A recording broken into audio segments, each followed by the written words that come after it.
of the sermon. The church's local congressman, Democrat Adam Schiff, ended up meeting directly with the commissioner of the IRS to express his concerns about that when that happened back after the '04 election.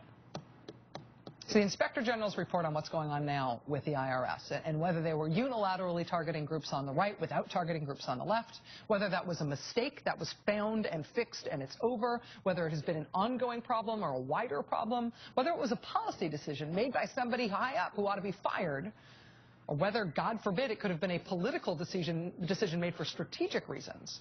We're going to get more information about all of that when the Inspector General's report comes out, which is going to be soon.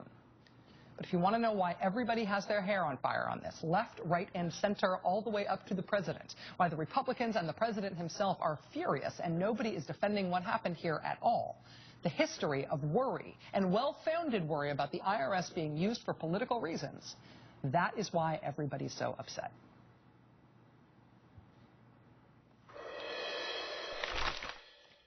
I'm Amy for Downy Unstoppables In Wash Scent Boosters, here with my favorite new intern, Jimmy.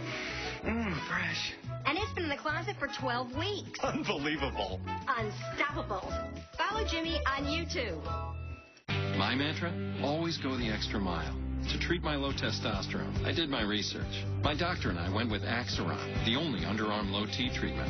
Axiron can restore T levels to normal in about 2 weeks in most men. Axiron is not for use in women or anyone younger than 18 or men with prostate or breast cancer. Especially those who are or who may become pregnant, and children should avoid contact where Axiron is applied, as unexpected signs of puberty in children or changes in body hair or increased acne in women may occur. Report these symptoms to your doctor. Tell your doctor about all medical conditions and medications.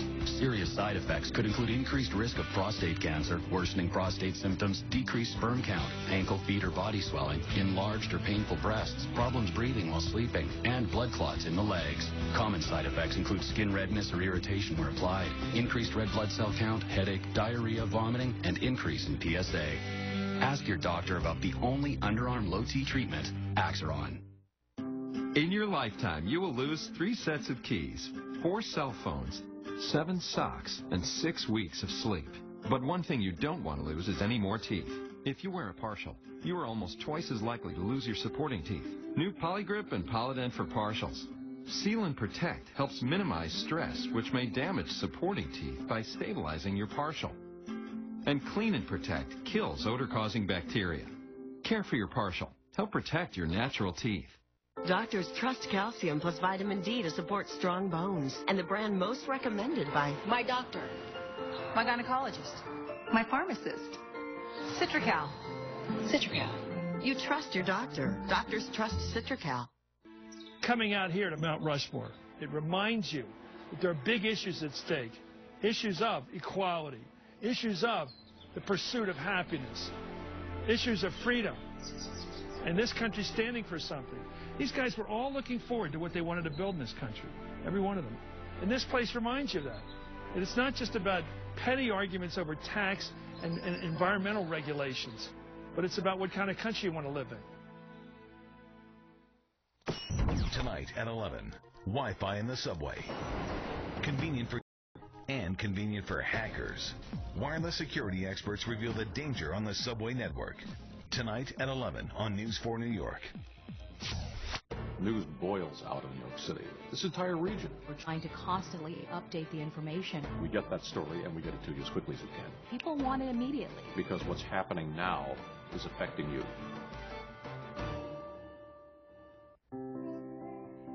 I gotta go deposit a check, transfer some money. So, it's your uncle, sir. What? Wait. No, wait. So you can deposit a check with the touch of a finger. So you can arrange a transfer in the blink of an eye. So you can help make a bond. I got it. That lasts a lifetime. The Chase mobile app, so you can. This is pretty straightforward. If, in fact, IRS personnel engaged in the kind of practices that have been reported on and were intentionally targeting conservative groups, then that's outrageous, and there's no place for it. They have to be held fully accountable.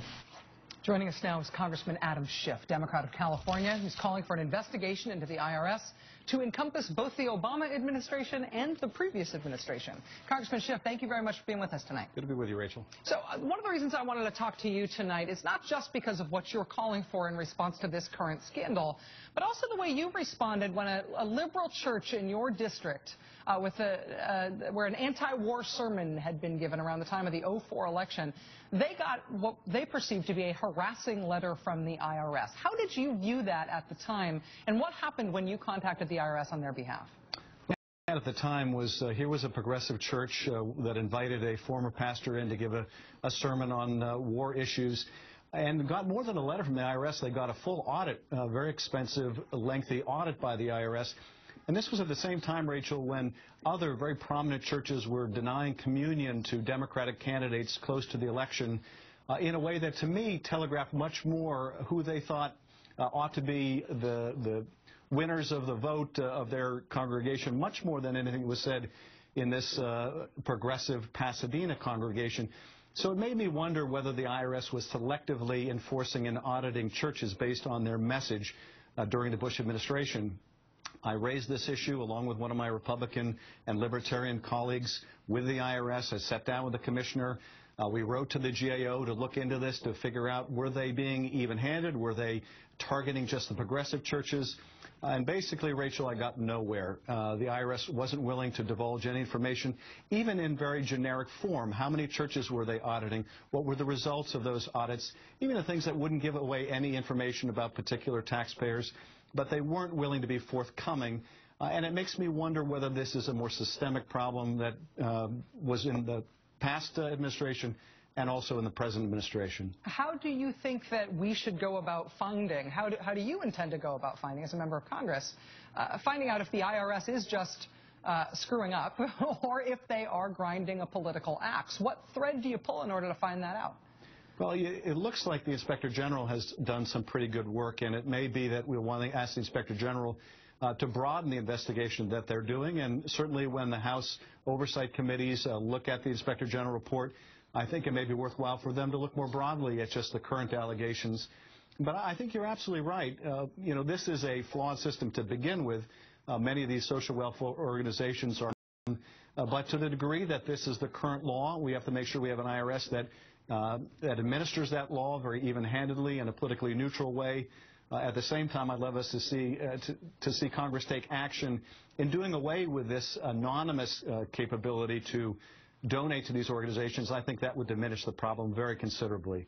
In terms of the social welfare groups and in terms of the even-handed application of this sham part of the tax code, which is an awkward thing, is there a possibility that at the end of the day here what we're going to end up with is an IRS that has been embarrassed by either screwing up or making a very bad judgment call here? And they're going to be more shy than they already are from rightfully investigating groups that are abusing the 501c4 status. Should that just be changed, I mean, if Congress can or by some other means, so that there isn't such a temptation with that part of the tax code? Rachel, you're absolutely right. I mean, the downside of all of this is going to be that the IRS is going to be even that much more reluctant to wade into this, to investigate any group for fear of claim of bias. But we really need the IRS to be aggressive here because these provisions are being distorted beyond any recognition of what they used to be about. I mean, social welfare organizations used to actually be about social welfare, and not just for people in swing states or swing districts around election time.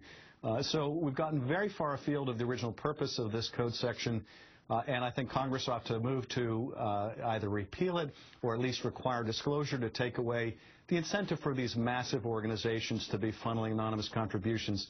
The worst thing that would come out of this, though, I think is exactly what you're saying, and that is even more freedom for abuse for these 501c4s.